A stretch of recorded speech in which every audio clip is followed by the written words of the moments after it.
We've got only 22%, 11%. He is going down soon. 6%, 3%, 0%. And that's the explosion we were talking about, wiping out all of Red's units now. And this is going to be exactly what Red was hoping to avoid there with the commander. Welcome in to another replay video. Today we are going to be checking out a replay sent in from MVPete. If you guys would like to send in any replays of your own of a video you'd like me to go over, definitely hop on our Discord page and throw in a link from the video replay submission, and I will get to it when I get the chance. Anyway, this is from Bar Fight Night a couple weeks ago. I'm just now getting to it, but this was MVPete. He had a team of people that he had pulled together, and they're working together to try to go up against P1, his opponent over here. P1 Sir Ice Cream, who is opening with Armada bots as well. And this should be a pretty interesting fight, as they are a little bit imbalanced in OS, although sometimes OS is not the true definition of who is the better player. So we shall see. We got Cortex bots from MVP and Armada bots from Sir Ice Cream. So we shall see how they fare. Opening up here with MVP, we've got a construction bot here, and he is going to be going for a mechs. Two mechs right off the bat into some wind turbines, and MVPete's commander is going to be going largely into wind turbines here. He's going to be staying at base for a little while, boosting his lab out while he gets a couple grunts out to do some scouting. It looks like scouting is always very important in these small team games, as run bys are very effective when the map is so large and there's so much area to cover, and so it can be a little bit tough to maintain control. As you can see here on the other side of the map, we have the exact problem we're talking about, with ticks coming in and causing some harassment on poor Hans Jacom's economy position here. So that's exactly what MVP was building some grunts for. The action almost is immediate when there's Armada faction that you're going up against here. Anyway, we got a couple of these grunts coming out on the field, doing some checking to find, see if they can find any valuable targets here. Just scouting the map, and actually hiding behind these little hills is actually kind of an interesting idea, because a lot of people kind of overlook the fact that you can climb over these and they're available to walk through. So that is a good way to get up behind the opponent.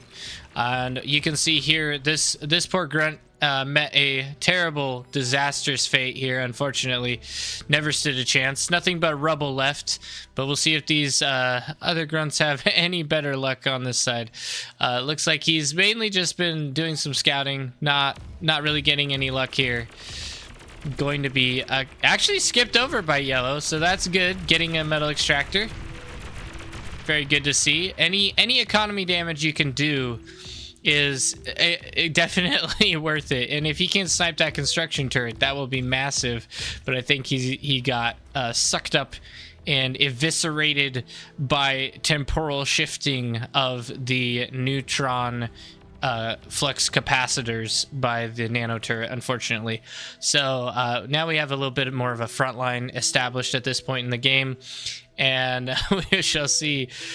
Grunts have a little bit of an advantage over pawns, technically, because they do have a little bit of range, although they recently did receive an update that nerfed them slightly. So they now no longer are as fast as a pawn, which means that in battles like this, the grunt can sometimes lose by having the pawn stay at the appropriate distance to actually do damage. Originally, the grunt had the exact same speed as a pawn, and so it was very easy to micro them and get them in very convenient positions where they're constantly outranging pawns. But that is no longer the case.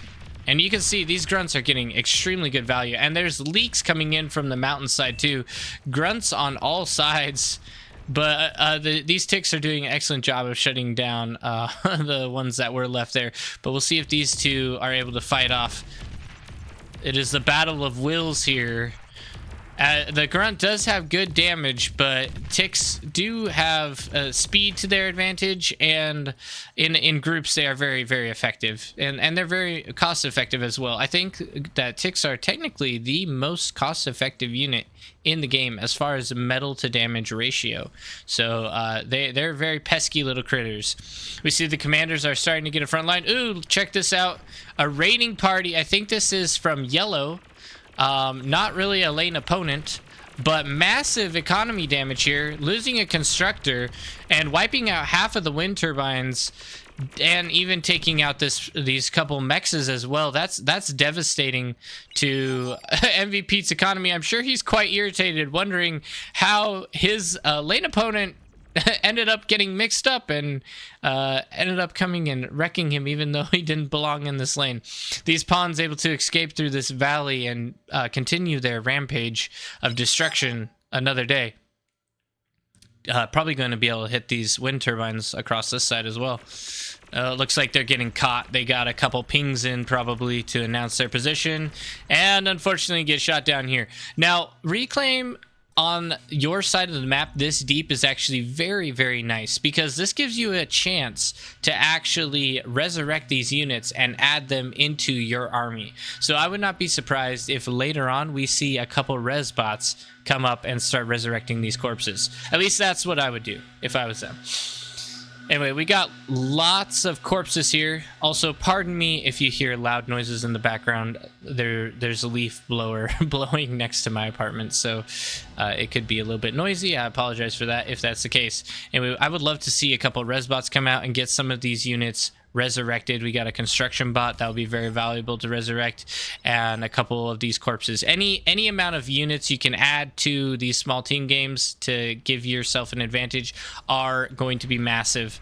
It looks like some D guns are coming off over here from the commander, MVPete. He is recapturing these mexes for his own, blasting them to smithereens so they will no longer work. No longer providing value to the opponent, but rather providing value to him. And it is interesting, actually. I would have personally gone to get those mexes up immediately, but I guess he is biding his time, waiting for those LLTs to come up to provide ample defense in case there's a run by that happens. He's doing a little bit of scouting here. You can see some of the pawns have been resurrected. Their neocortex has been transplanted with Hans Jocham's faction, so now they are appropriately colored blue instead of that nasty little red color that they were previously. And grunts being able to outrange with also the firepower of the pawns. If they end up getting within range, is going to be quite significant. Having a little bit of multiple techs on your side here. I would love to see a couple more res bots. I think are definitely due. I am very surprised actually how few res bots there are on this map, as MVPete's army could be scaling a little bit faster. The middle is receiving quite a bit of action here. Obviously, this isn't our focus for today, but my goodness, look at this giant army of pawns coming in to try to get value. These thugs lobbing plasma shots off on them, rapidly trying to shut them down, but there's just so many of them, and quickly able to shut down those thugs. This is actually a big problem for green. We could see a significant run by into his economy if he's not careful. Thugs are not to be underestimated, though, in large groups, doing massive damage here.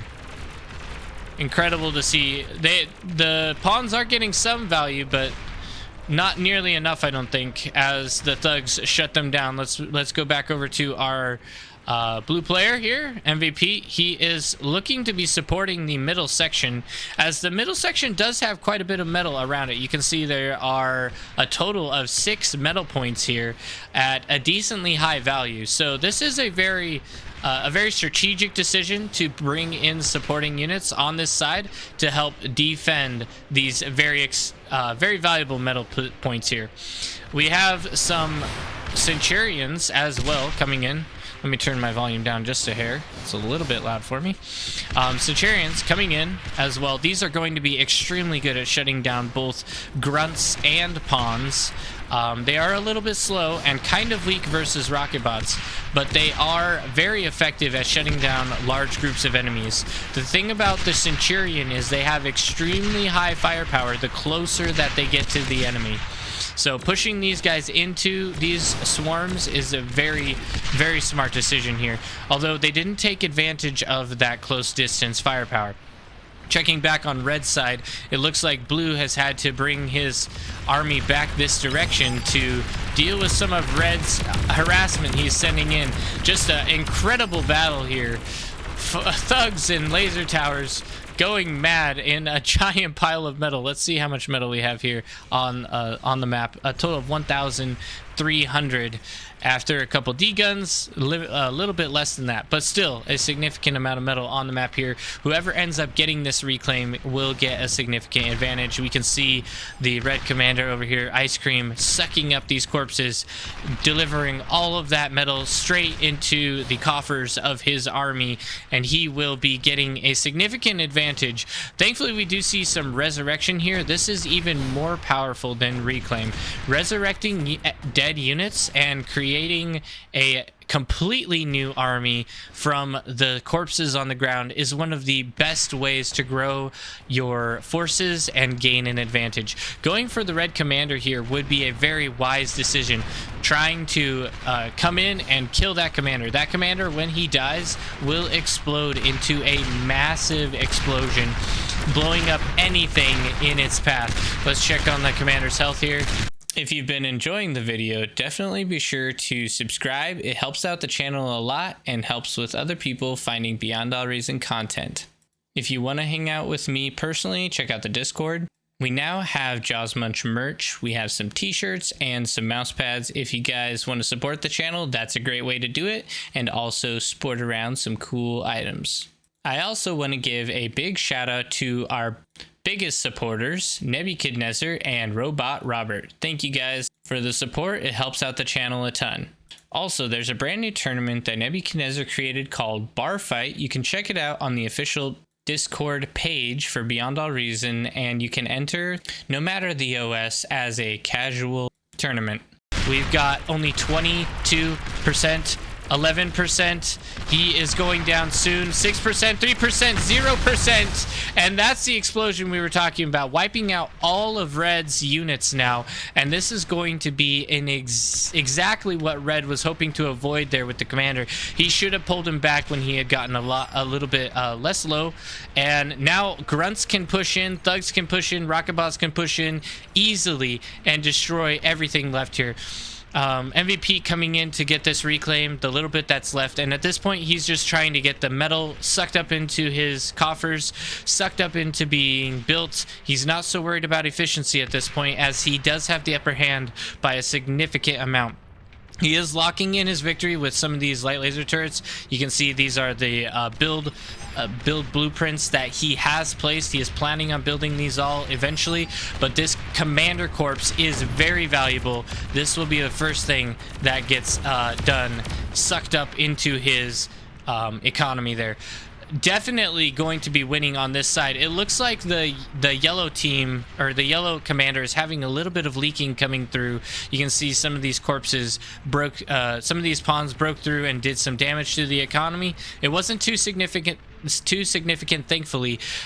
Due to the windmills being spaced out properly, they didn't get a chain reaction or cause any massive damage. But the whole team is going to have to work together against Blue here, because he is becoming a powerhouse of unstoppable force. If they are not careful, they will end up being completely overwhelmed and destroyed. In fact, I'm really surprised to see that Blue has not sent some of his grunts in down this pathway. This area is traversable by units, by bots. You can easily traverse these hills, come up along here, and do a raiding path all straight into the economy of the red player. And this is all available for the picking if Blue had done a similar raiding path he just, I don't think, knew that that was an option, or was not aware that it was so little defended. So he does sneak one plasma bot over here, getting a little bit of vision and understanding how weak this side is. But he's just going for the brute force here, sucking up the corpses, going straight for a full push with his thugs. And this is equally as powerful. Thugs being extremely tanky units and doing decent damage. Plasma bots, however, are a little bit the mace plasma bots from Armada are a little bit weaker, not doing quite as much damage, or I think they have equal damage but not quite as much health, and they do cost about the same amount as thugs. So thugs do have a bit of an advantage over the mace plasma bots here, and we can see they are taking full use of it. One commander base down here. The red player is going to be completely out of this game, overwhelmed by blue's forces, and yellow is not looking too good himself, as he is being harassed by turquoise here. Turquoise plasma bot, or turquoise pawns are trying to come in and do some damage, not quite making it past the light laser turrets that was defending the back. But yellow is really in a tough position, because you know exactly where blue's forces are coming after they clean up all of the mess. Look at these units just rushing in, going directly to yellow's base with absolutely zero mercy. Piles and piles of them, hundreds of grunts just streaming over the battlefield here. Tremendous amounts of damage coming straight towards yellow's economy. There's basically nothing he will be able to do here. These lightning turrets will do decent against these grunts, but it's not going to be enough, as the explosions rain out, and once the thugs come in, it's just going to be completely unstoppable. Plasma bots able to shut down those lightning turrets much easier. The economy is basically destroyed for yellow. This game is going to be over before it nearly has begun. It looks like the Centurion's holding off decently, taking some of those hits, but it's just a matter of time, and the red team has decided to resign. Thank you guys, I hope you enjoyed, and we will see you guys on the battlefield.